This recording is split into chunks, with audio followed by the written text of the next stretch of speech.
Assalamualaikum warahmatullahi wabarakatuh. Saya Regina Wardani, NIM 220205052, kelas B, Prodi Farmasi. Saya Syafira Lufa Maulida, NIM 220205068, kelas B dari Prodi Farmasi.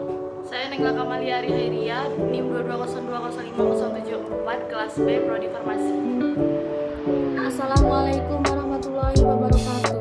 Alhamdulillahirabbil alamin. Assalatu wassalamu ala asrofil anbiya'i wal mursalin wa ala alihi washabihi rasulillahi ajmain. Amma ba'du. Pertama-tama marilah kita panjatkan puja dan puji syukur kita kehadirat Allah Subhanahu wa taala yang telah memberikan kita rahmat, dan tidak lupa pula kita hadiahkan kepada junjungan kita yakni Nabi besar Muhammad sallallahu alaihi wasallam dengan mengucapkan Allahumma sholli ala sayyidina Muhammad wa ala ali sayyidina Muhammad. Yang terhormat Ibu dosen pengampu Ibu Dewi Gulila Hari Emram dan teman-teman yang saya sayangi. Baiklah, langsung saja saya akan menjelaskan materi kami yang berjudul Ikatan Kimia dan Struktur Molekul.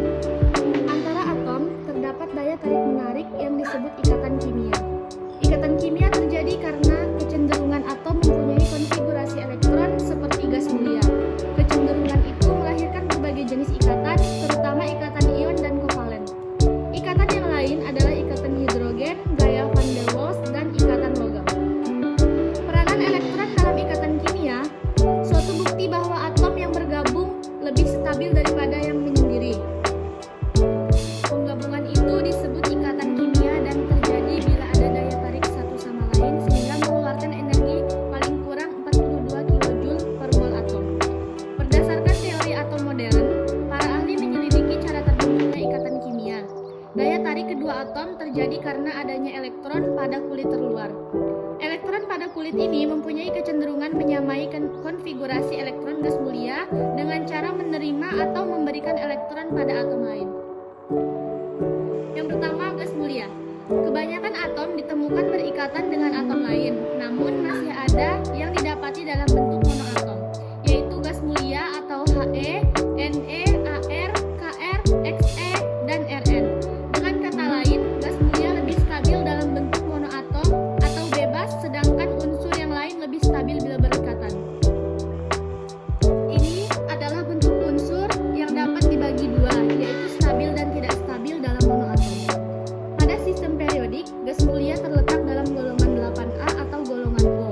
Jumlah elektron pada masing-masing kulit adalah seperti yang tertera pada tabel 6.1. Ini tabelnya. Sebagai pembanding, lihat kulit unsur golongan 1A dan 8A pada tabel 6.2. Keistimewaan gas mulia mempunyai jumlah elektron valensi sama dengan 8 atau kecuali helium sama dengan 2. Teori atom mekanika gelombang menyatakan bahwa elektron kulit terluar yang penuh adalah Is pangkat 2 untuk He dan Ns pangkat 2, Np pangkat 6 untuk Ne, Sa, Kr, dan Xe. Ini adalah tabel 6.2. Oleh sebab itu, dapat disimpulkan bahwa atom akan stabil bila elektron kulit terluar atau elektron valensinya terisi penuh. Jadi, bagi semua unsur berlaku suatu ketentuan yang disebut aturan oktet. Aturan oktet menyatakan bahwa suatu atom cenderung mempunyai elektron valensi 8, yaitu seperti gas mulia atau kecuali helium sama dengan 2. Selanjutnya akan dibacakan oleh Regina Wardani. Kecenderungan atom. Unsur elektron valensi tidak terisi penuh, cenderung berubah untuk menyamai gas mulia, yaitu dengan cara melepaskan atau menerima elektron. Kecenderungan unsur menerima elektron atau melepaskan elektron valensinya bergantung pada besarnya energi yang dilepaskan atau diperlukan. Berdasarkan nilai energi ionisasi sari kiri ke kanan sistem periodik, maka unsur yang kecil energi ionisasinya adalah bagian kiri dan bagian bawah. Sebaliknya, yang besar nilai adalah bagian bawah dan bagian atas. Akibat unsur golongan 1A dan 2A cenderung melepaskan elektron, sedangkan golongan 7A dan 6A cenderung menerima elektron untuk menyamai konfigurasi elektron gas mulia. Untuk golongan 3A, 4A, dan 5A sebagai mesin melepaskan dan menerima pada tabel 6.3. Unsur golongan transisi karena berada sebelah kiri blok P akan akan melepaskan elektron. Jumlah elektron yang dilepas atau yang diterima secara umum bergantung pada golongan unsurnya. Unsur golongan 1A karena elektron valensinya 1 akan melepaskan 1 elektron, kecuali H cenderung menerima 1 elektron supaya menyamai gas helium. Unsur golongan 2A berelektron valensi 2 maka cenderung melepaskan kedua elektron itu, seperti Mg, dan sebagian unsur golongan 3A cenderung melepaskan ketiga elektron valensinya, seperti Al. Belah kanan, yaitu golongan 7A dan 6A cenderung menerima masing-masing 1 dan 2 elektron, seperti F dan O, serta sebagian golongan 6A 4A cenderung menerima 3 elektron, seperti N pada gambar 6.4. Aturan Pajan. Suatu atom akan netral bila jumlah elektron pada kulitnya sama dengan jumlah proton pada inti. Jika atom melepaskan atau menerima elektron, akan membentuk partikel bermuatan yang disebut ion. Tidak semua atom dapat menjadi ion bebas yang stabil karena harus memenuhi aturan Pajan, yaitu sebagai berikut. Ikatan ion cenderung melepaskan elektron bertemu dengan yang cenderung menerima elektron, akan membentuk ikatan ion. Ikatan ion adalah ikatan antara ion positif dan negatif. Karena partikel yang muatannya berlawanan, tarik-menarik, atom yang melepaskan elektron akan menjadi ion positif dan yang menerima elektron menjadi ion negatif, seperti Na dan Cl. Supaya jumlah elektron yang diberikan suatu atom sama dengan yang diterima atau atom lain, maka koefisien reaksinya harus disamakan. Catatan: satu, jumlah elektron yang dilepaskan atau diterima atom harus sesuai dengan kecenderungan atau golongannya. Yang kedua, unsur logam ditulis sebagai monoatom seperti K, CO, dan Hg. Yang ketiga, unsur bukan logam yang berwujud gas ditulis sebagai diatom. Yang keempat, untuk karbon, belerang, dan fosfor dituliskan masing-masing sebagai C dan S. Selanjutnya akan dibacakan oleh Naila Kamalia. Rumus dan nama-nama senyawa ion. Aturan untuk senyawa ion adalah sebagai berikut. 1. Mengetahui ion positif atau kation dan ion negatif adalah anion, serta jumlah muatan masing-masing. Seperti telah dinyatakan bahwa ion unsur golongan utama mempunyai konfigurasi elektron seperti gas mulia. Akibatnya, muatan ionnya bergantung pada golongan masing-masing unsur. 2. Menuliskan ion positif di depan dan ion negatif di belakang, serta memberi indeks masing-masing ion agar jumlah muatan positif sama dengan muatan negatif. 3. Menuliskan nama senyawa ion dimulai dari ion positif dan kemudian negatifnya serta ditambah akhiran ida. Ion tidak hanya berbentuk dari satu atom atau monoatom, tetapi juga dari sekelompok atom yang disebut ion poliatom.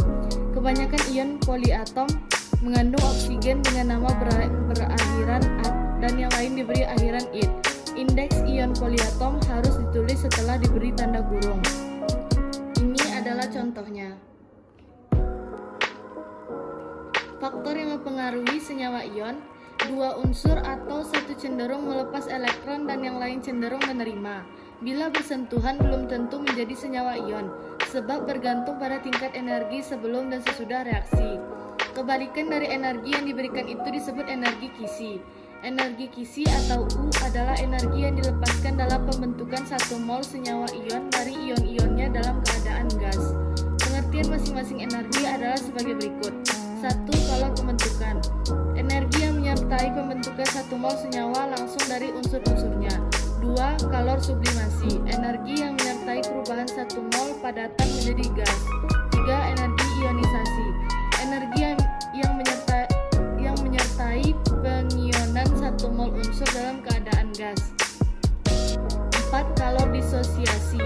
Energi yang menyertai penguraian 1 mol molekul menjadi atom-atomnya dalam keadaan gas. 5.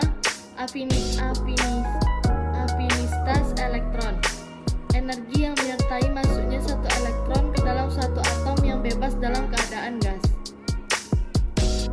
Berdasarkan hukum Hess bahwa kalor senyawa tidak bergantung pada jalan yang ditempuh, tetapi pada keadaan awal dan akhir, maka hubungan keenam energi dalam Born-Haber adalah seperti ini.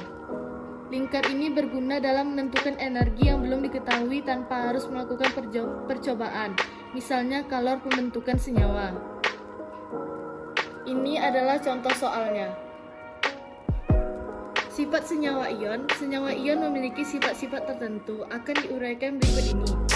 1. Titik lebur dan titik didih. Titik lebur dan titik didih senyawa ion lebih tinggi dibandingkan senyawa kovalen. 2. Kelarutan. Senyawa ion larut dalam pelarut polar, seperti air dan amonia, karena sebagian molekul pelarut menghadapkan kutub negatifnya ke ion positif, dan sebagian lagi menghadapkan kutub positifnya ke ion negatif. 3. Hantaran listrik. Senyawa ion berwujud padat tidak menghantarkan listrik, karena ion positif dan negatif terikat kuat satu sama lain. Akan tetapi, cairan senyawa ion akan menghantarkan listrik karena ion-ionnya menjadi lepas dan bebas. Senyawa ion juga dapat menghantarkan listrik apabila dilarutkan dalam pelarut polar karena terionisasi. 4. Kekerasan. Karena kuatnya ikatan antara ion positif dan ion negatif, maka senyawa ion berupa padatan keras dan berbentuk kristal. Permukaan kristal itu tidak mudah digores atau digeser.